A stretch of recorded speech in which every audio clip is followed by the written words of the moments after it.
महाराष्ट्र असा सुखाने नांदत असताना एक दुष्ट कालयवनाची वक्रदृष्टी महाराष्ट्रावर.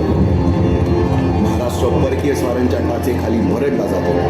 अपहरण, अपमान, जुलूम, जबरदस्ती, अन्याय, अत्याचार, मंदिरांची तोडफोड, स्त्रियांची, धनधान्यांची लुटालूट थांबत नव्हती. जेव्हा आपल्याच घरात गोठ्यातली गाय आणि घरातील माय असुरक्षित होते, तेव्हा घरातलाच अंधकार मनात घर करून बसतो.